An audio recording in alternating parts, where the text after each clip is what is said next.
Hi, guys. Almost. Kat Howard here with Windermere in Woodinville, Washington. Joined by Dan Mellis with Nexa Mortgage. Hey, guys. Thanks for joining us out there. TikTokers, Facebookers. Oh, that's right. I gotta stream this to my audience. Back to the awkward part. Hi, Dan. How you doing, Dan? Good, Kat. How you doing? You know, it's always a struggle the first few seconds here. Who are you streaming to now? You got your TikTokers. You got your Facebook people. I gotta stream to my Facebookers. Oh, to your Facebook. Oh, Yeah. yeah. There you go. How about your YouTubers? Yes, I'm streaming to them too. Oh, good. Oh, I'm not sure I do. I think I just Facebook? I think I'm just streaming to Facebook. Yeah, I keep saying I'm streaming to YouTube, but I don't think I am. Oh, okay. Okay, so here we go. Save changes. Okay, fine. Oh, yeah, here it is. It just popped up here on Facebook. Yep. There you go. Come on. There we go. All righty. Here we go. We're going to talk all things real estate and lending. Let's talk. Dan? We're going to talk about a lot of things in lending. I don't know about all things, but anyways. Not all things, Dan? But we'll talk about a lot of things. But let's. Oh, actually, today's a very special day, Dan. Is it Fat Tuesday? It is. It's actually Fat Tuesday. And here's my boy. Wow. He was born. This is my boy. He was born on Fat Tuesday 2 years ago. See him, special baby. Happy birthday. This is Mr. Fat Tuesday because he was born on Fat Tuesday 2 years ago. And it's a birthday. Yeah, it is. Happy birthday. Good boy. Little buddy. All right, watch out for my glasses. All right. So that's that. All right. Well, let's start off with the news of the day. How's that? The news of the day. What's the news of the day, Dan? The news of the day was the CPI report, Consumer Price Index report came out today. And there's really about three big reports that move the mortgage market and the interest rate market in general every month, right? There's three. There's the employment report, there's the CPI report, which came out today, and there's the PCE report, personal consumption expenditures, which the Fed looks at probably the closest. But the big headline grabber for inflation is today's CPI report. And quite honestly, it came back a little bit hotter than expected, and the market sold off. And we have higher interest rates today than we did yesterday, which is a shame. Would love to have seen rates continue to go down. But anyway, we got a big move up in rates. Much to Dan's chagrin. Much to my chagrin. Yes, I was like, he's so bummed about it. He won't even tell me what they are. I refused to pull interest rates today. I was like, well, I don't have any clients asking me today, so I'm not pulling anything. I'm pulling the sheets up over my head and forgetting about it because this too shall pass. Yes. But rates on a FHA were at 6.125, and right now at this point they're around 6.27. So they were up. They are up. There's no question about that. When I say I didn't really pull rates, I didn't go into a lot of depth. I did take a look at some rates from lenders, and they're up right around 6.27%. That's on an FHA loan. On a conventional loan, you're back, even with my rates, they're back in the sevens right now, like low sevens, 7 1/8, right in that ballpark. So having said that, there we are. But let's take a quick look at the CPI report, quick look at the bigger MBS market, and which is going to kind of tell us where rates are probably going to go, and then I'll turn it over to you. So I won't take up too much time because I don't want to stick on this subject too long. It's painful. He always says that, and then he talks for 20 minutes. Then I talk for 20. Yes. So I'm going to put myself on a timer. Hang on here. I'm going to put you on a timer. I'm going on a timer. Let's see what we're going to do here. I'm pulling up my phone. Hit the clock. Timer. What should I set the timer for? Yes. Let's set. Guys, you're going to talk CPI. Listen closely. I'm going to talk CPI. I'm going to talk fast. I'm putting myself on the timer for 4 minutes, and then I'm turning it over to you. 4 minutes of. 4 minutes. 4 minutes of a hellscape, and then we'll turn it over. Okay, go. Okay, 4 minutes to talk about CPI. So here's today's CPI. Came in at the headline number came in at 0.3%. It did move down, so that's a good news. That's the good news. Moved from 3.4% on the headline down to 3.1%. People were expecting it to go down to, I saw some estimates at 2.9% that it would come down to. Saw other estimates that it was going to come down to about 3%.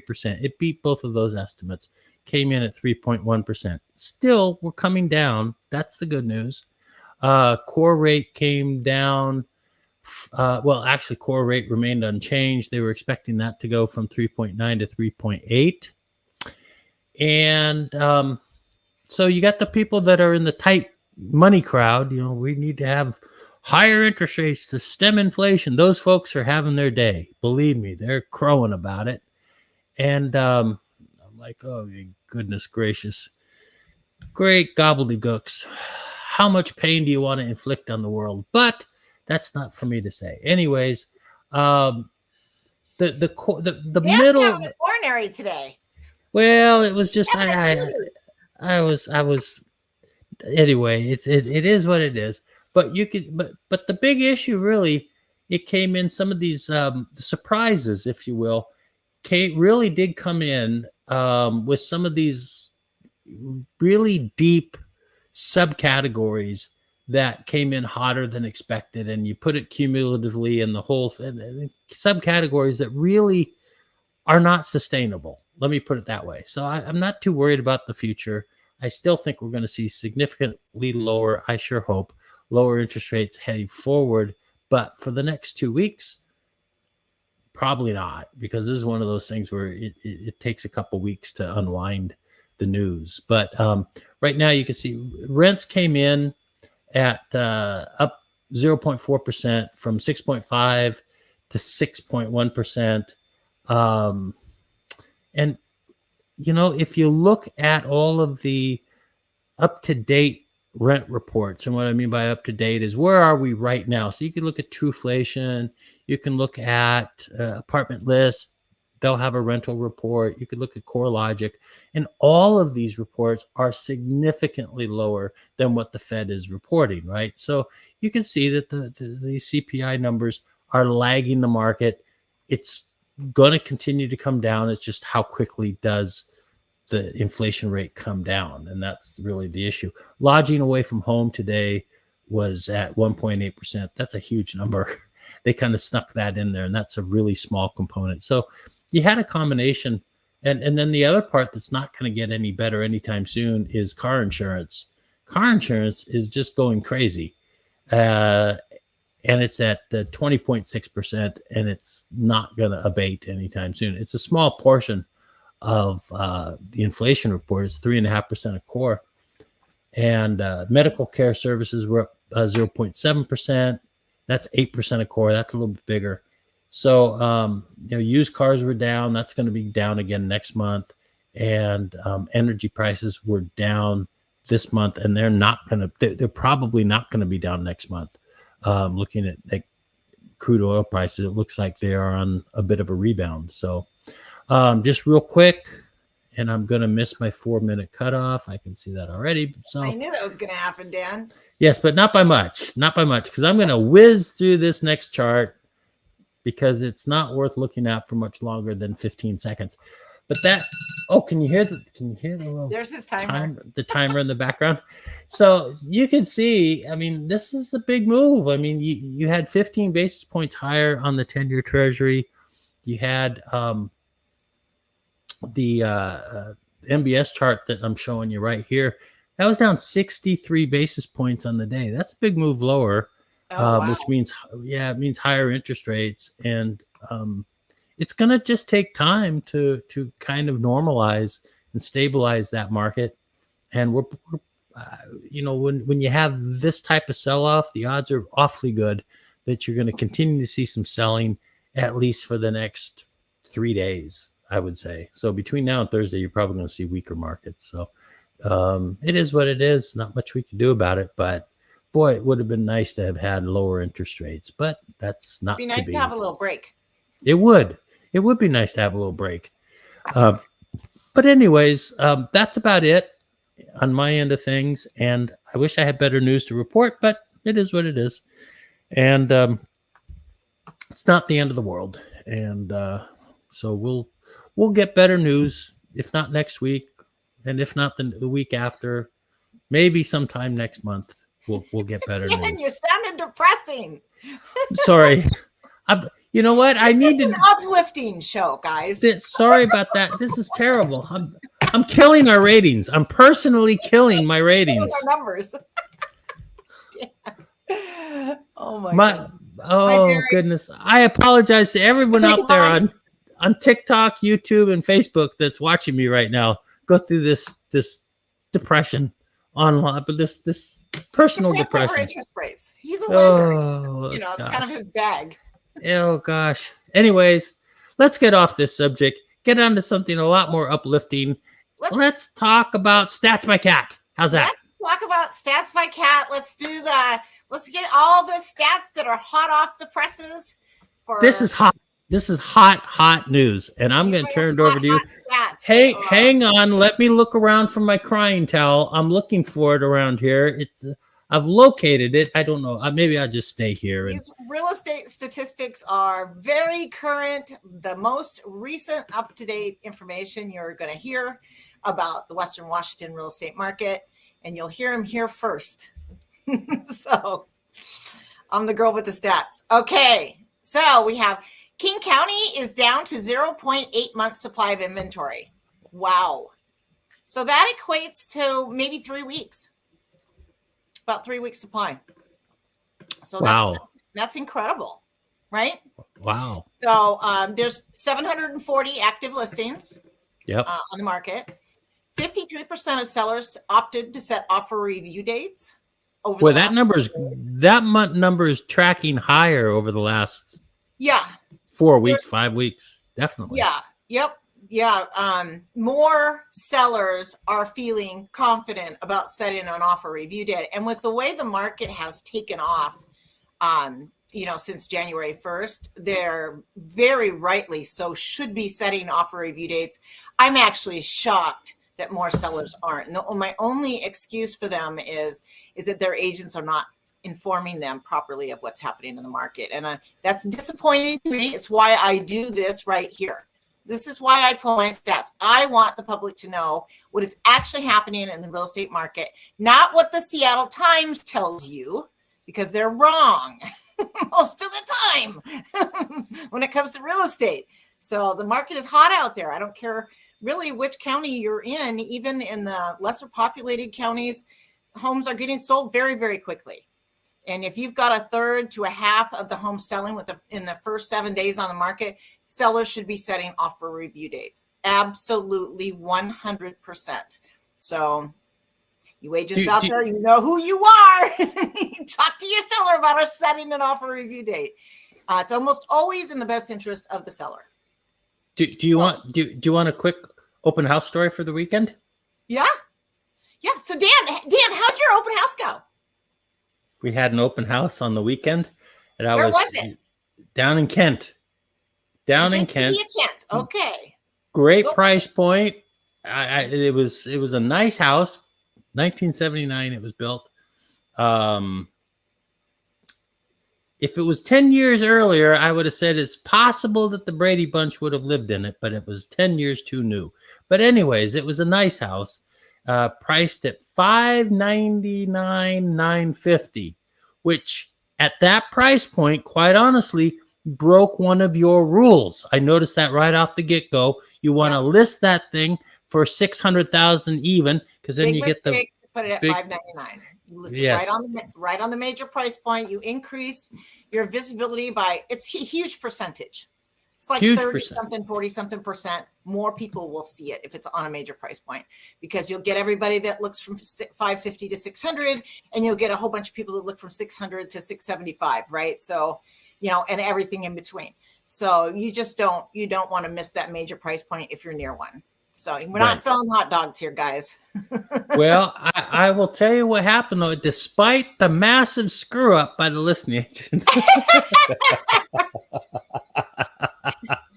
know where you're going with this, Dan. despite that, Even the worst listings are going to get sold in this market.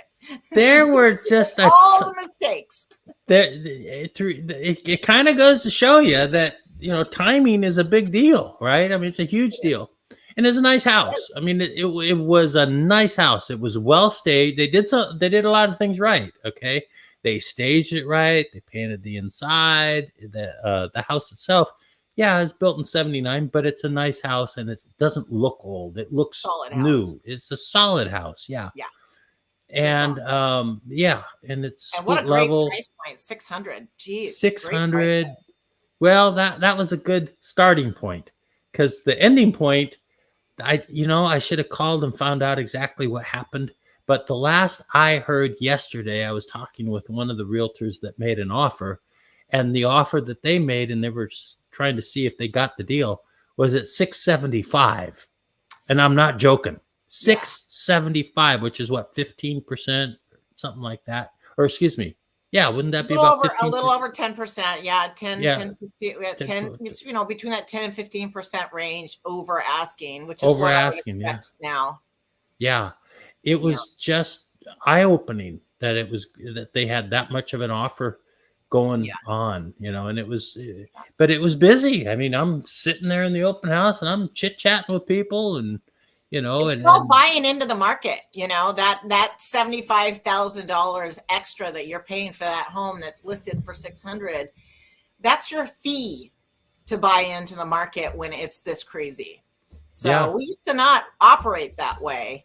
It's only been about the last 10 years where we've actually, people would say, oh, I'm willing to pay over asking price to beat this other person over here. We used to not be that way. So that's why I call this a new norm, is the fact that people are willing to compete with money, yes, to get the house they want. And to say, listen, I need a house and I need it today. And I can't wait till the market slows down. Where are we going to live for the next 6 months? I need to get my kids in school, So it's a strong impetus to offer over asking price if you're up against other buyers who are bidding. I've got a new saying for this right now. My new saying for this market is: money talks and sob story buyer letters walks. So sorry. Hi, Amanda. Amanda's sending us hearts. Hello, Amanda. I love you, Amanda. You're so cute. Anyway, so if you're out there and you're a buyer, there's a few ways you can win in multiple offer situations. One of them is getting fully underwritten, and that's going to be very important going forward. We're no longer looking at 2 or 3 offers per situation. We're probably looking more between 7 to 20 in multiple offer situations. So if you like the shiny object, and it doesn't sound like the house that Dan helped sit with an agent this last weekend was really the shiny object, but even they got over 10% over asking. So now you can only imagine what the shiny object would get, and I'm talking about, the home that's got the new modern flooring, the stainless steel appliances, the quartz countertops, all the pretty things that we like as buyers go into homes, or realtors, let's face it. You can only imagine what those multiple offer situations are like for those properties. So it is. Anyway, there's a lot of weapons we can use, lots of artillery that we can utilize to try to help you win in those situations. But you definitely getting getting fully underwritten is one of the major tools that can absolutely help. You can't beat cash. Pretty tough to beat cash unless the cash just won't come up high enough. But being fully underwritten is absolutely one of the best tools you can use in our tool belt. And I will add that there were at least four people coming, because I didn't talk to everybody about this, but there were at least 4 people that I spoke with that were already pre-underwritten, not just pre-approved, pre-underwritten. Yeah, so it's becoming more common, right? The Yes. word is getting out, so you may even wind up competing with other people that are fully underwritten. But you know, it's just one of the tools that you have, and you absolutely need to utilize it. Or you know, the agent and the seller are probably going to select somebody who has been fully underwritten if they have that option. Or well, I know in this case, the person that was making the offer 75,000 over was pre-underwritten, so I know that for a fact. So yeah, yep, hang on here. Yep. So, and 53% of sellers in King County set offer review dates. 65% of sellers got under contract within the first 7 days on the market if they listed their home. If they listed their home between January 21st and January 27th. So that's 65% under contract within the first 7 days on the market. So that's a big number, King County, big number. 71% of sellers got under contract within the first 14 days on the market if they listed between January 7th and January 20th. So again, 71% of sellers, you know, that listed their home during those 2 weeks got under contract within the first 14 days. So that's the majority. And those are good numbers. King County's rocking. But I'll tell you what, they are not doing as well as Snohomish County, guys. Snohomish County is killing the real estate market for sellers. Now, if you're a buyer, good luck. Call me. I'll try to help. You know, but Snohomish County, 0.6 months supply of inventory. So that's a little over, that's between 2 and 3 weeks. Month supply of inventory, that's just nothing. They've only got 239 homes on the market right now. And those are single family, detached, not new construction. So not much to choose from for buyers out there. So 51% of sellers in Snohomish County set offer review dates last week. And again, offer review dates are being underutilized right now, right? So 51% of you setting offer review dates needs to be higher. Should be a lot more sellers setting offer review dates. Don't be scared of them right now. This is not the time to be nervous about setting an offer review date. 67% of sellers in Snohomish County got under contract within the first 7 days on the market if they listed between January 21st and January 27th. Here's the big number, you guys. This is a big number for the week. 80% of sellers got under contract within the first 2 weeks on the market in Snohomish County if they listed between January 7th and January 20th. 80%. Oh. That's a knock your socks off number. That's the highest for the year so far. Those are big numbers. That's 4 out of 5 sellers are getting under contract within the first 2 weeks on the market. Real quick question for you, Kat. Last year, and this is just a memory, going off the memory. Do you remember it being higher than 80% at any time, even at the peak of last year? That's, let me see here. Let me see if I got my stat book right here. If I do, I can tell you. Because I actually was thinking about that. Because where's that little book? Here it is. Okay, I think I can tell you here in real short order. Here's my book from my stats book. I go through these really quickly. So let's just go back to March. Yeah, MSI was 0.8 in March in Snohomish County, and we're 0.6 right now. This year is just really shaping up. And yeah, we had 67% get under contract within 2 weeks. Within 2 weeks? Yeah. Mm-hmm. So this year is stronger than last year. It appears that it is stronger. Let me go back to February, but I know the numbers aren't going to be bigger in February. 61%, let's see, in 7 days. No, yeah, and 70% in 14 days. And that was Snohomish, and that was February. So this is a hotter market than it was a year ago. Yeah. That was for the same week last year. So we've got 61% of sellers last year this week get under contract within the last within the first 7 days, and we had 70% get under contract within the first 14 days. So, and that was February last year. So this is stronger than last year. MSI, you guys, month supply of inventory. This is really telling. We were at 1 month and down to 0.08 last year, but we're at 0.06. We're at 0.6. So that's we've got a couple weeks of inventory. So if we were at 0.5, it would be exactly 2 weeks. So we've got just a tiny bit over 2 weeks worth of inventory. That means if not another home came on the market, they would all be sold in just over 2 weeks. That's what's so crazy about what's happening right now. So wow. Snohomish County, knocking it out of the park. Wow. Not that it's a competition, but I got to tell you, if you're a buyer in Snohomish County, oh boy, you better get yourself a good agent. That's all I got to say. Now is when you really need a good agent. So they're going to tell you what you should and shouldn't do, what risks you should take, what risks you should not take. Do not waive your inspection. If an inspection is not provided, don't waive it under any circumstances. Sorry, guys. If the house is within the last 10 years old, it's probably not as risky, but that's probably the only exception I would make. Yeah. I don't like it still. I don't like waiving inspections on new construction. There's a lot of times you find things that should not be. Bathroom vents not vented through the roof. They're instead vented to the attic, etc. So a lot of times inadequate flashing around the roof and trim pieces and stuff. So it's there's a lot of reasons to have inspections, really good reasons to have inspections. Never waive your inspection. Get fully underwritten.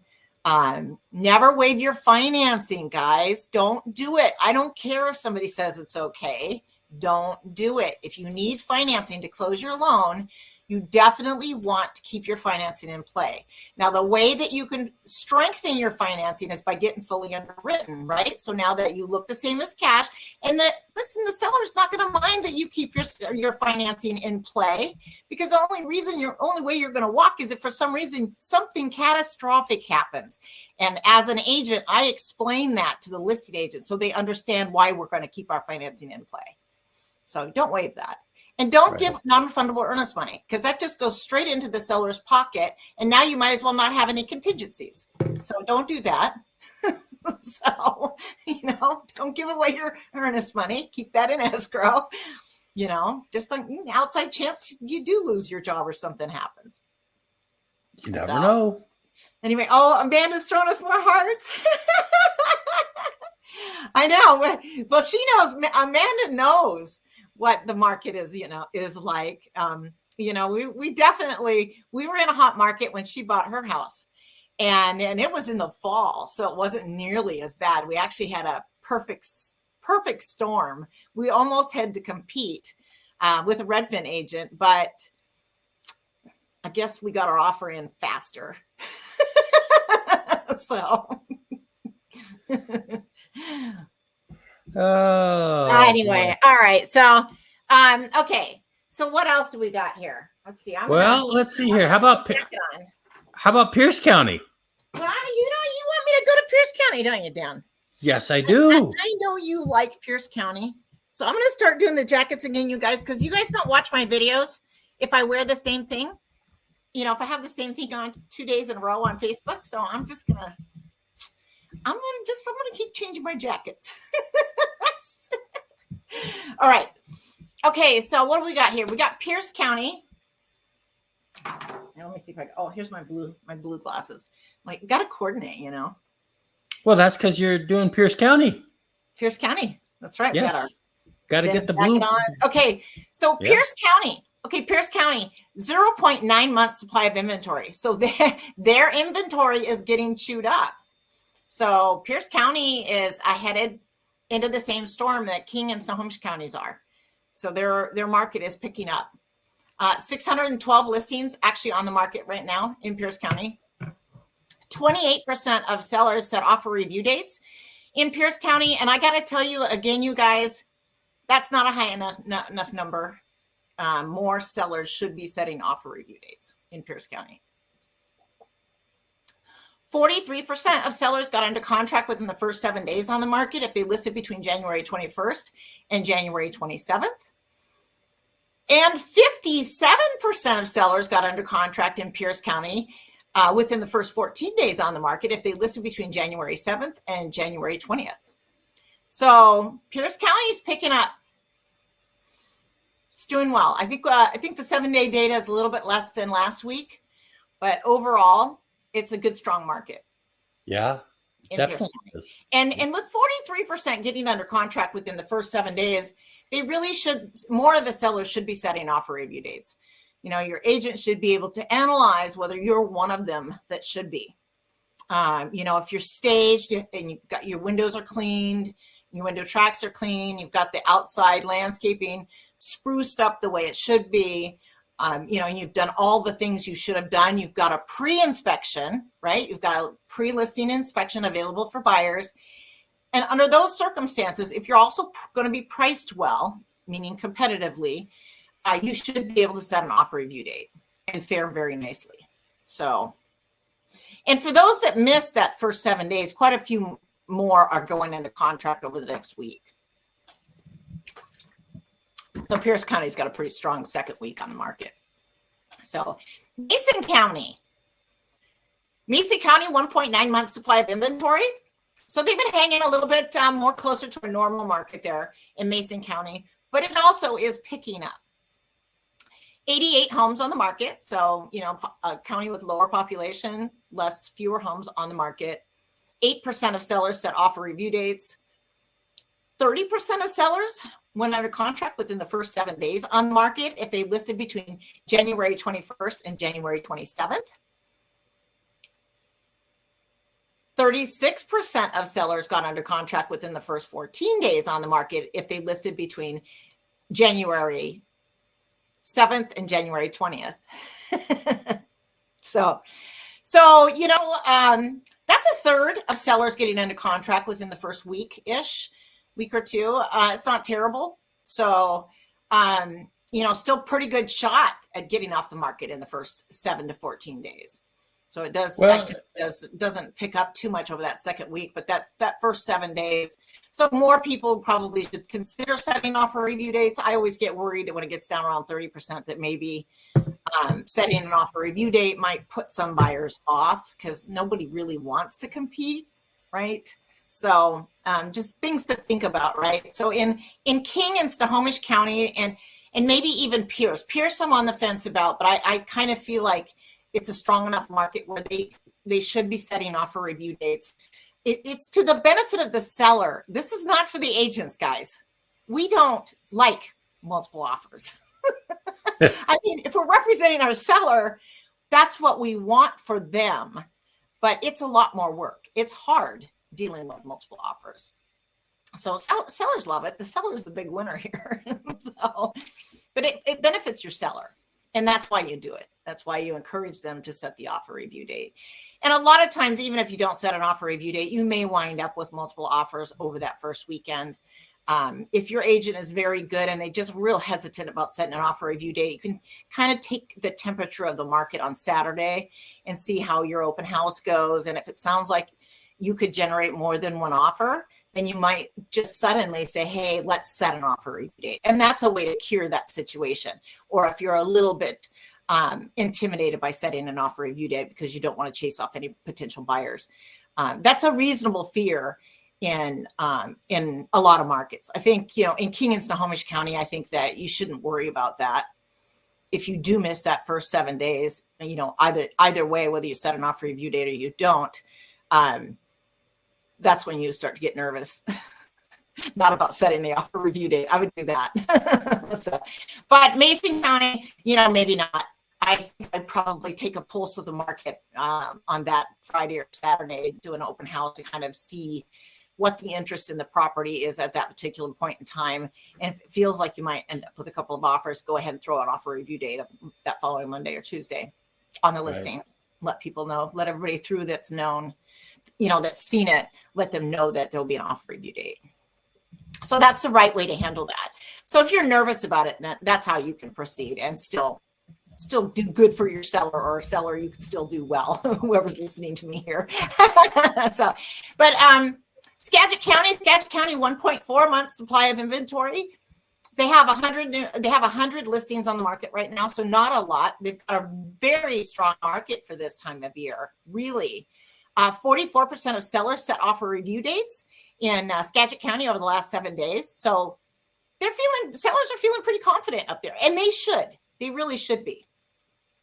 We got 50% of them getting under contract within the first 7 days on the market if they listed between January 21st and January 27th. So good, strong market in Skagit. 52% of sellers went under contract within the first 14 days on the market if they listed between January 7th and January 20th. So a really good, strong market in Skagit County. So that's, Anacortes is up there. Mount Vernon, right? Anacortes, I think, drives a lot of that market. Well, that's a beautiful area. Sleep. No, I'm awake. I'm listening to every word you say. Sleep. No. I'm not sleeping. All right, I will tell you what I'm really doing. It's pretty cool. What are you doing, Dan? I'm watching us on YouTube on our live stream. Are you? Yes. I'm like, I wonder what it looks like on you. So I pulled up my phone and I said, "Oh, here we are. We're doing a live stream on YouTube." How's it look? It looks good. It does look good. Yeah. Excellent. Looks very sharp. Very good. Okay, we have one more county. My beloved Kitsap County. It's where my daughter lives and my grandkids. And I have other reasons to love Kitsap County, which I'll disclose in the future. Kitsap County, 0.9 months supply of inventory. 164 homes currently on the market there. 20% of sellers in Kitsap County set offer review dates last week. 50% of sellers went under contract within the first 7 days on the market if they listed between January 21st and January 27th. And 51% of sellers went under contract within the first 14 days on the market if they listed between January 7th and January 20th. So Kitsap County, it's inching up, slowly inching up. Again, they could start setting offer review dates, and they should. Well, I'll tell you what, one thing that, taking a look at our little graphic, you've got 4 out of 6 counties that are under 1 month supply of inventory. Yeah. That's amazing. Yep. Yeah. And under 1 month is that really indicates a pretty hot market. It means that the buyers have almost no choices. They have to almost look at the new listings coming on the market because there's not much to choose from. Right. So the existing inventory is almost non-existent. It's such low levels, so it's interesting. I love my stats. That's right. Well, it is. It really is eye-opening to see how tight the market really is right now. I mean, It's not just, I go down on the weekend, I sit in an open house and it's crazy, right? You get these offers are nuts. And then we take a look at the stats for the week, and these are hot stats. I mean, these are pulled, basically these are a day old, right? 1 day old. I pulled them yesterday morning. Yesterday morning. I pulled them on Monday, so it was reflective of the previous 7 days. And then for the 1 week data, it goes back a week, so 7 to 14 days back. And then the 2 week data goes back 2 weeks, and so it goes back 2 to 4 weeks. So it's all the data is within 4 weeks old, with some of the ORDs, the number of offer review dates set, that being the most current data that was over the last 7 days. The number of listings on the market is, 1 day old. And the 7 day data, like I said, is back 7 to 14 days. So very, very current. Yeah. It's a very good pulse on the market to let buyers and sellers know what to expect, whether they're listing their home or a buyer's putting an offer in. It gives you a realistic expectation. You could run into 3 other buyers, but there's a really good chance right now, especially in Snohomish County, that you're going to run into 15 to 20. Could happen on the nice properties. It could, not even on the nicer properties. I competed against 40. I think I was offer number. I think there was 42. Came in second. 2 doesn't work. You don't get the house if you're second.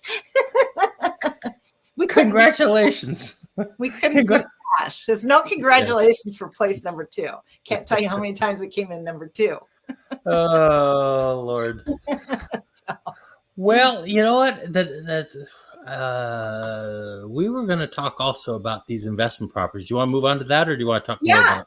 No, let's move on to so factors to consider when evaluating multifamily investment properties. So this is just I put together a list of things to think about when you're out there in the big world, kind of taking a look at multifamily.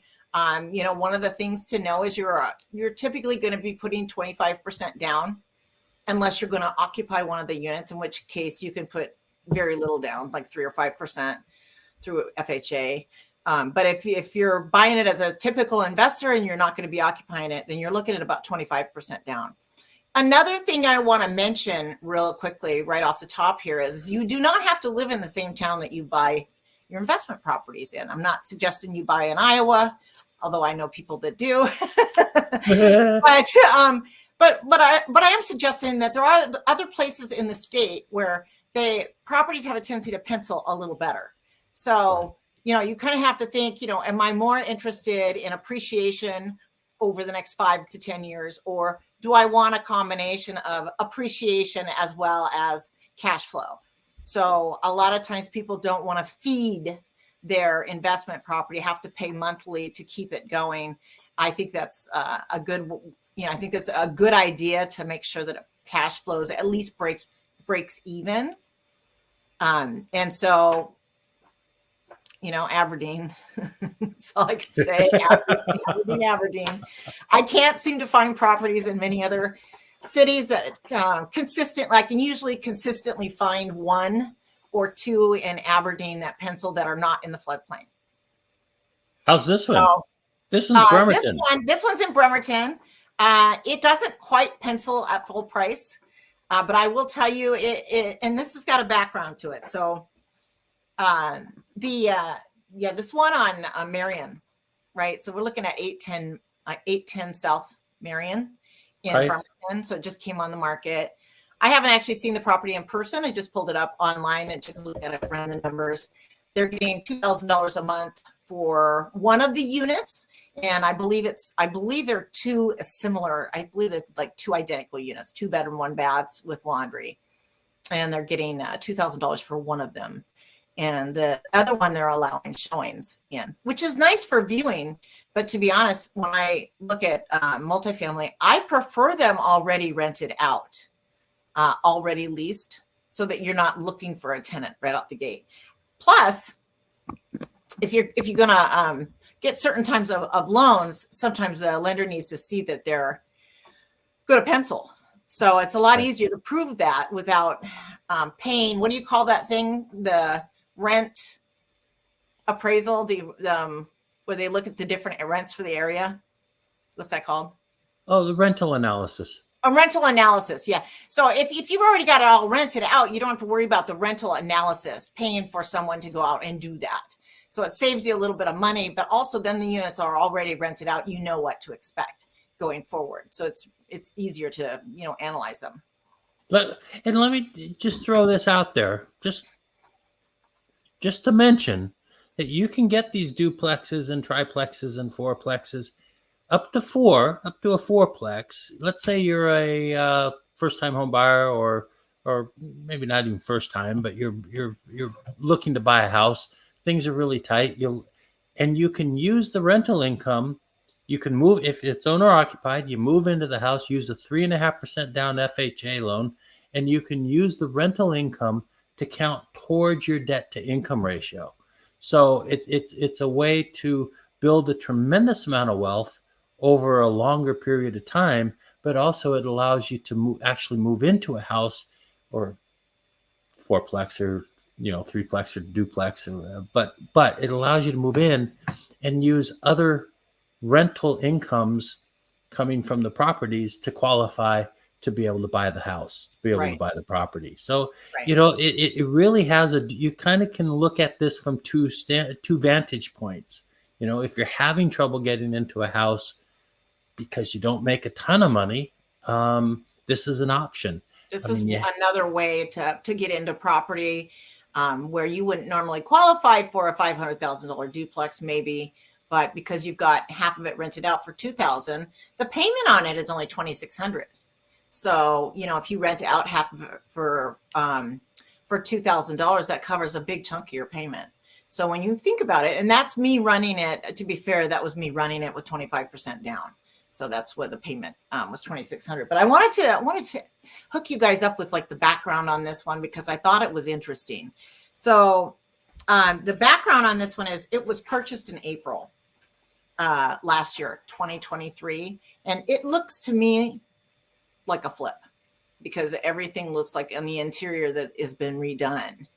And so I think these people bought it for a song. They paid, I think it was $195. I write that down on here. No, I didn't, but they paid $195 for it, I believe is what it was. And so now they've got it on the market for $500. That's a pretty good flip.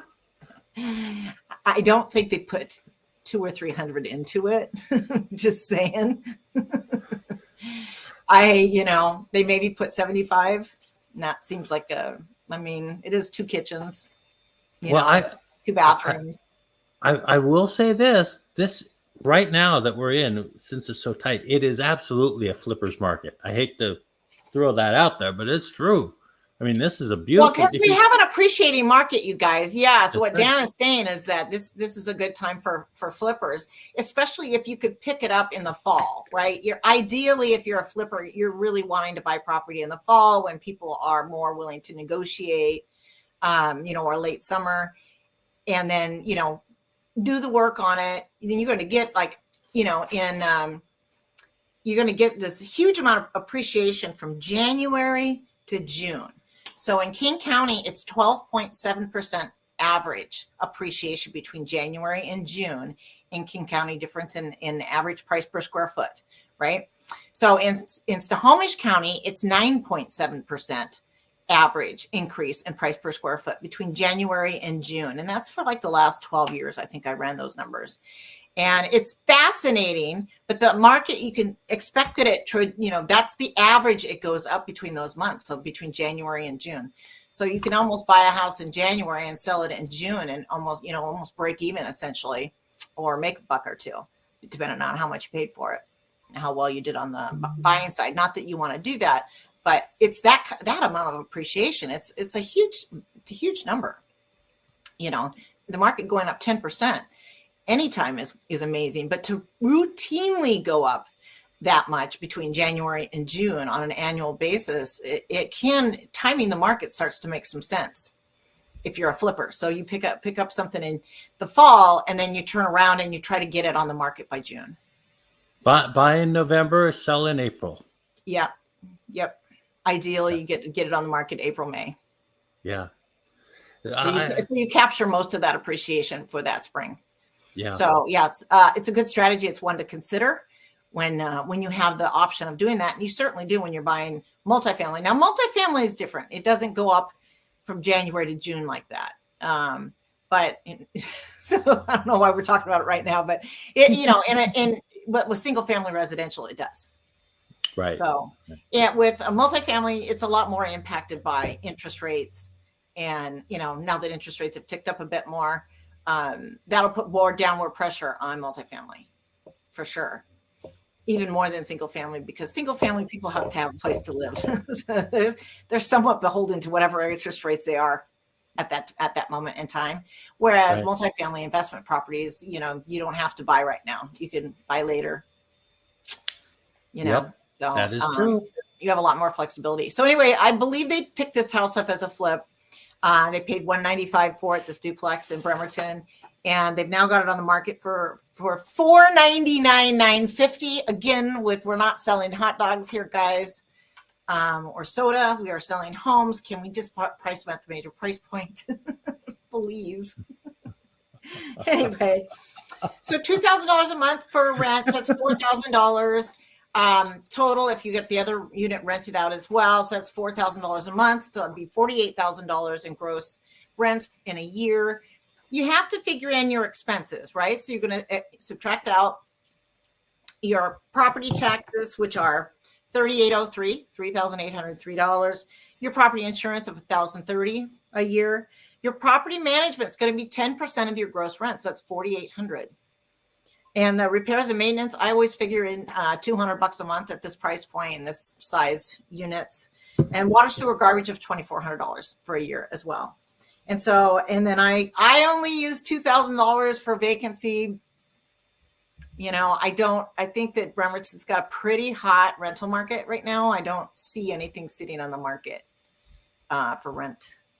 So that gives you a net operating and NOI of $31,567.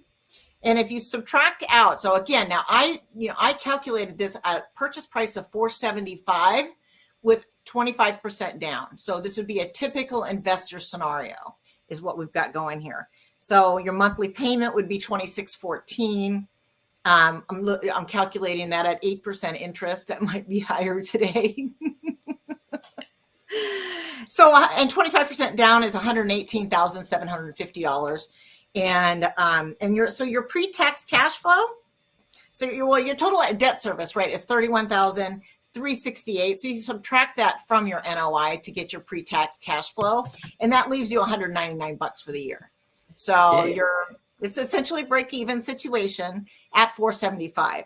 Your after-tax cash flow actually improves your numbers a tad, and that's $2,184. So $2,184 for the year if you're in the 20% federal tax bracket. So $200 a month, basically. Yeah, it's a couple $100 a month. Yep. And so, if the property is in very nice condition, then it can sort of make sense. If you're not going to have to put anything into it, if it's got new hot water tanks, it looks like it's got baseboard heat. Those look new.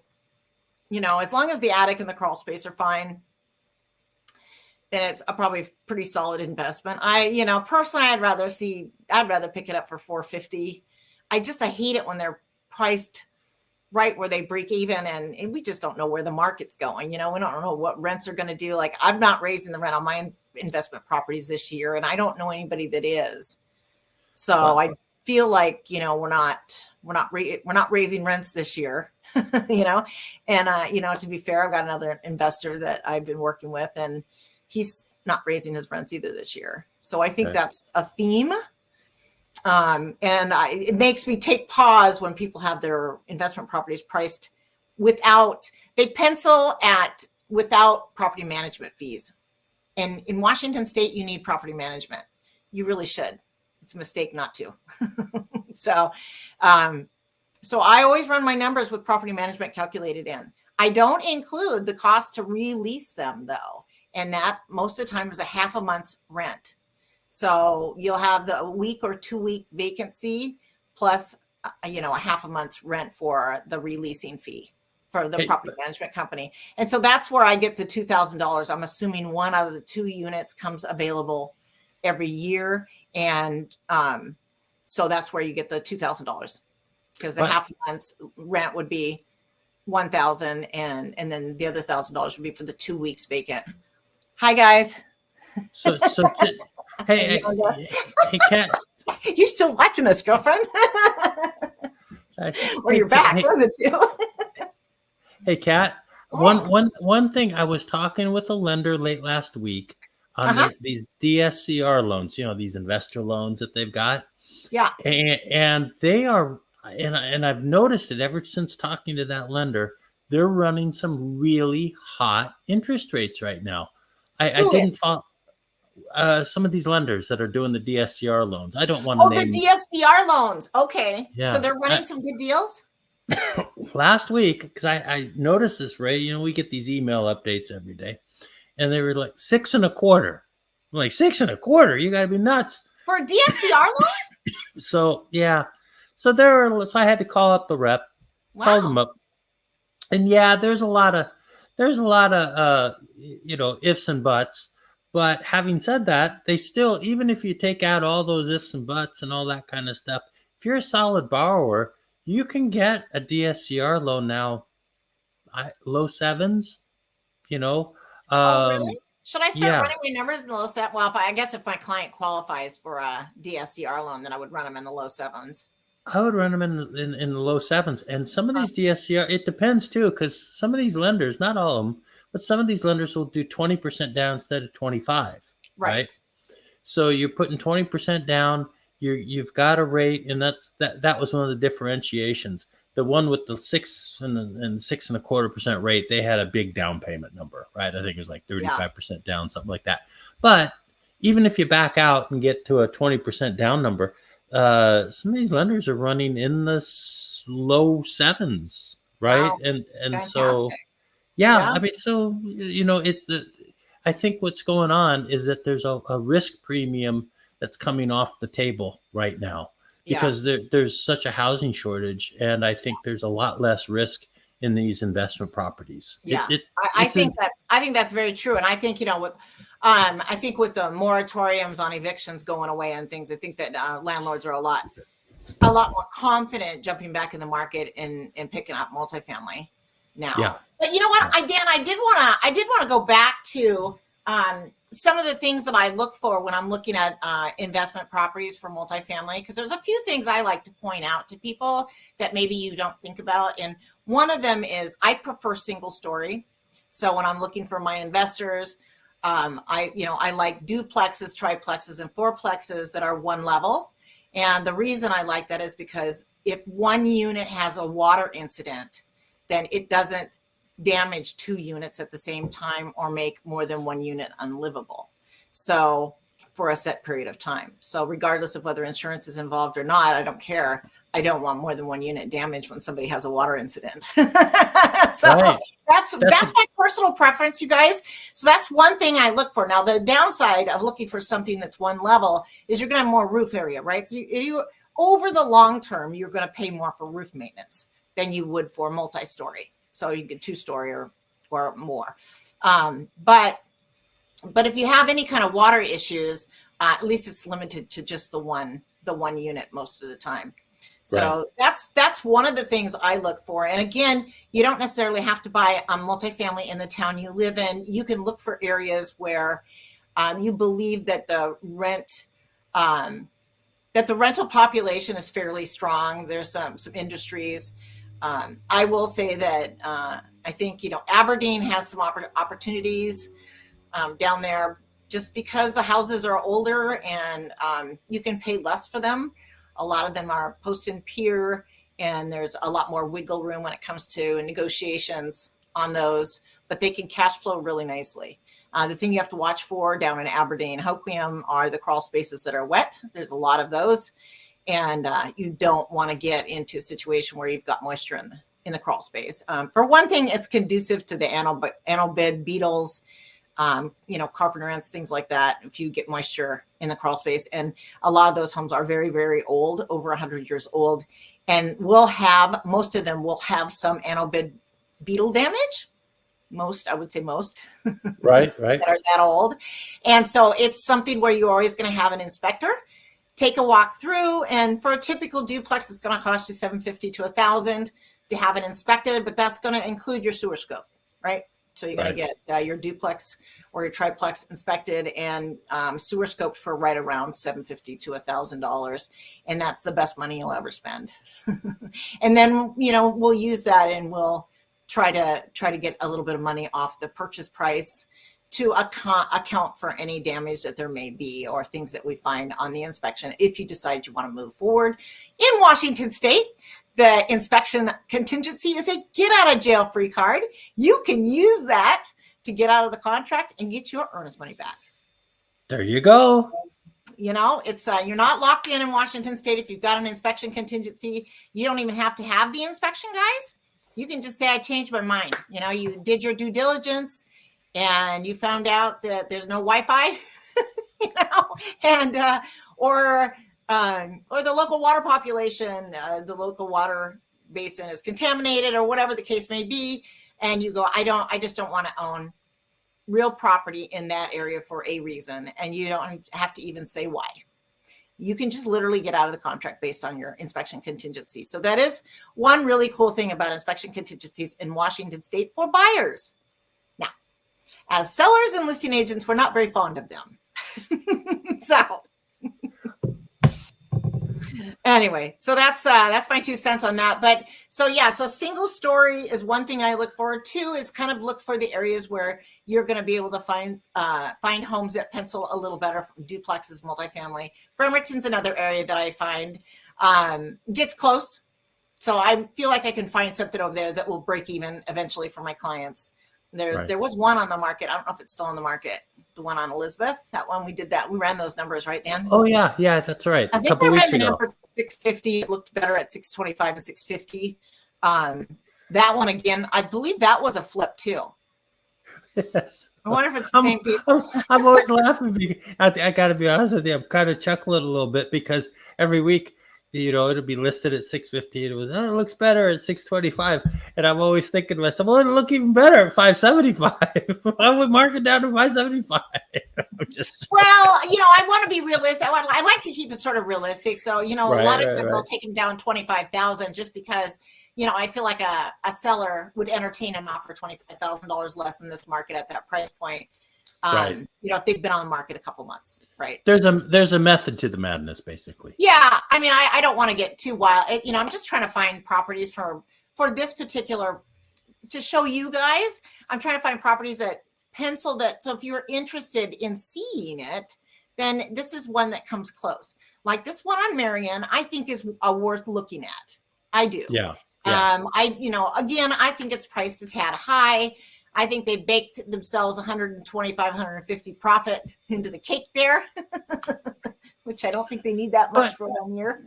Yeah, but it is what it is. It's a hot market, and they bought into it. And and they fixed it up nicely. It looks like, and they fixed it up nicely. Yeah, so And I believe, and the reason I like that one, you guys, is that single story, right? So it fits my criteria. So talking about single story. Remember that one we did about 2 weeks ago, and we had done it earlier in the year over on Viking, the one on Viking Street in Bremerton. Are you talking about the 4 little cabins? The 4 little cabins, yes. Yeah, that one. I think that one's under contract.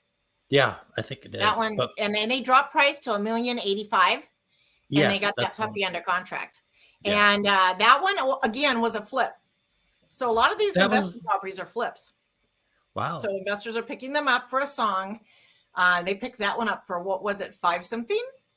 I think so, and fixed it up. I think it was 565 is what they picked it up for. And then less than a year later, they flipping the 4 little cabins. But it's 4 little cabins, and they were a little 2-bedroom, 1 bath with washer and dryers and all the units. Again, I really like washer and dryers in the units because I think your tenants will stay longer and be happier. So I don't think anybody likes going to the laundromat anymore. So, I kind of look at, would I like living there kind of situation. I like 4 individual cabins too, either single story or individual cabins. I think is great. Like I like to see 2 little houses on a piece of property, even though it's more exterior maintenance, you guys, right? But it lives more like a house. Person with a dog or an animal, a pet of some sort, they're going to be a lot more comfortable in a detached single family house than they would be in an apartment that's 2 floors, like a 4-plex that's 2 stories. It's harder to get your pets out to let them go pee and stuff, and as a landlord you want those pets to go pee outside. Yes, that's right. I promise you that. That's some potty talk for you. Got a little potty talk in there. Squeak some potty talk in, Dan. That one could go viral. You never know. Like my potty house video. Yes, you've got a history of viral potty. We've almost got 10,000 views on that thing. Oh, wow! My clients referred to their own house as the potty house. It was terrible.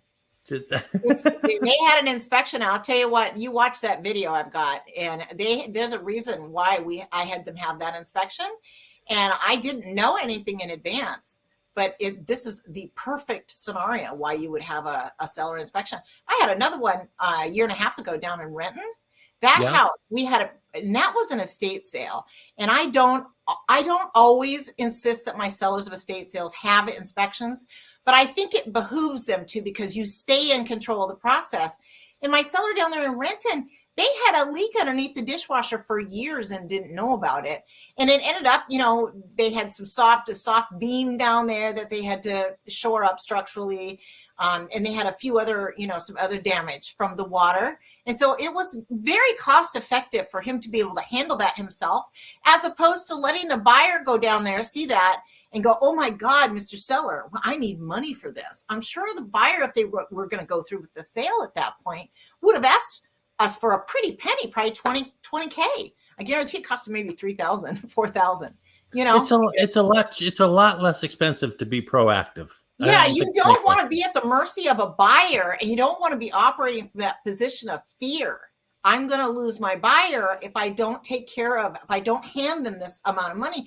Most of the time, sellers don't get to see the inspection. You would have no idea what's wrong with the house, and the buyer will be asking you for money. Yep. Because the buyer's agents can't show the inspections to the sellers anymore, to the listing agents. Right. And if you don't, you waive your contingency. That's not what you want to have happen. So, sometimes verbally we can tell them, if they ask specifically, what it is, we can verbally tell them what we're asking, why we're asking for additional money, but we can't show them anything in writing. Right. Right. So, well, unless the seller requests us to see the report. Now, the seller can, in writing, request to see that item or the whole report. So there are those choices. And sometimes I forget to mention that when we're having these conversations, but that's an important point, is that the seller actually can say, the seller can actually say to the buyer, hey, listen, I'd like to see a copy of the inspection report, because I don't want to sell you a house that's, has these problems going on. If you think there's $50,000 worth of damage here, I'd like to take a look at this thing. So that's not in your best interest, Mr. Seller, though. I will tell you, don't do that. If you want to take a look at the one item, do that. There you go. Sellers, don't look at the whole inspection report. Please don't do that. Oh, gosh. Well, on that note, Kat, what do you think? Are we tying it up, Dan? I think we're tying it up. I think it's been a good hour and 10 minutes. Oh, hey, Amanda says, Kat, what are your thoughts on multiple bathrooms and multi-units? Like 3-bedroom, 1-bath versus 3-bedroom, 2-bath. It's convenient to have that second bathroom. I would prefer not to have 2 bathrooms if I was a landlord. It's just there's twice the chance a water issue will happen. But on the other hand, I like having laundry, and that's also another potential for a water issue. But you make sure that there's a laundry, a pan underneath both the hot water tank and the wash machine. They even have them for dishwashers now, and then you get your water sensors, right? Those Moen water sensors I sent you and Vidi.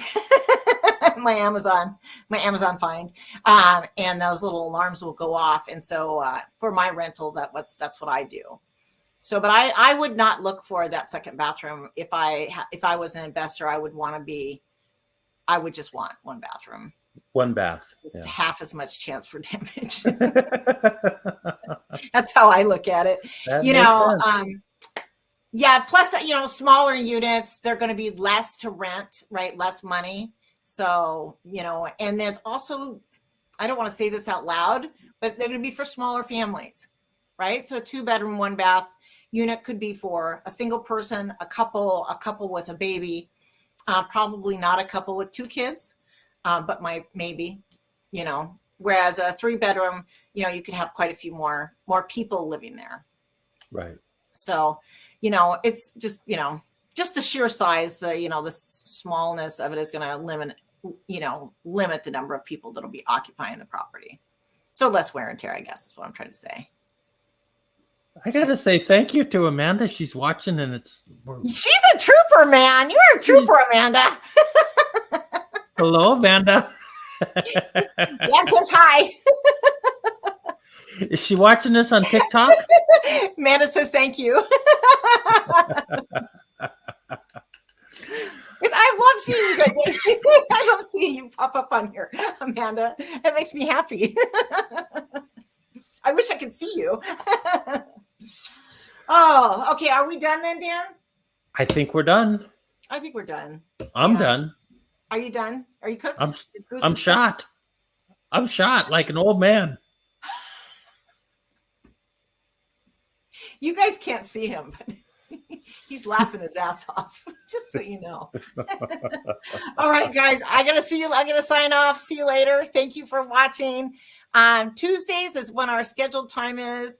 I'm not sure if we're going to change that to Mondays. We may, and we're going to try to shoot for a specific time slot, which will probably be like maybe 4:00 on Monday, something like that. But we'll start advertising that, and we'll try to make sure that we're always at the same time every week, so that you guys, if you look forward to seeing us, then you can tune in, or you can tune in and out. So anyway, all right. Yes, you should tune in live one day, Amanda. You should. I'd let you join on. All right. Bye, TikTokers. Bye-bye, TikTokers. Bye-bye, Facebookers. Okay. And so who else? 317 viewers.